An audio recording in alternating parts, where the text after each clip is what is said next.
napapansin sa iyong mga kapaligiran.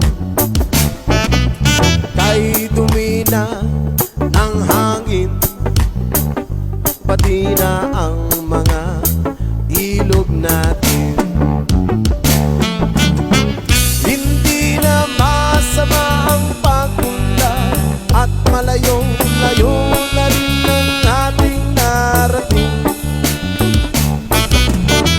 Ngunit masdan mo ang tubig sa dagat, dati kulay asin, ngayon'y naging itim. Ang mga tubig ating kinalat sa hangin, sa langit wag na nating paabutin.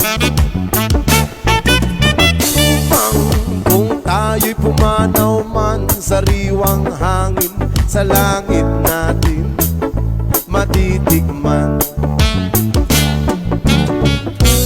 Mayroon lang akong hinihiling sa aking pagpanaw, sana ay nagulan. Gitara ko ay aking dadalhin upang sa ulap na lang tayo magkantahan. Ang mga bata ngayon lang isinilang, may hangin pa kaya matitigman.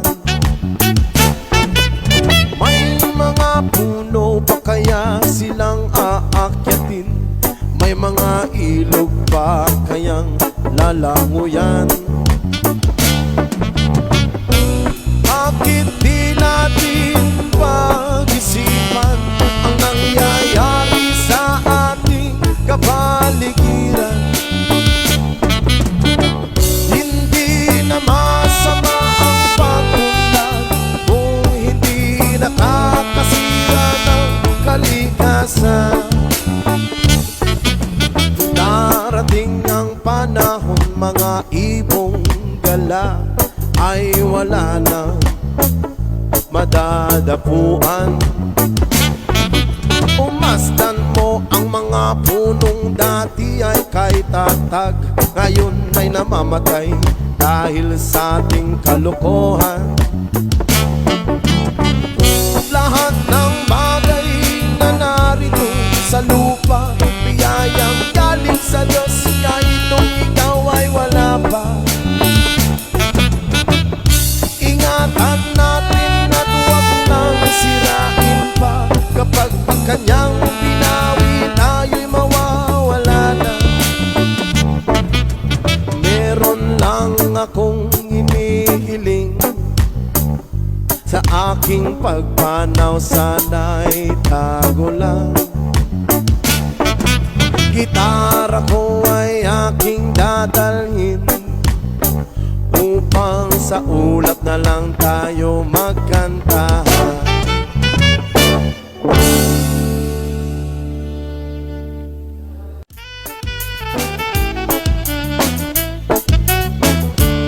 Yes, ma!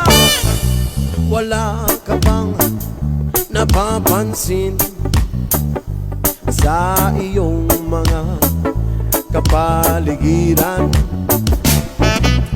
Kay dumi na ng hangin, pati na ang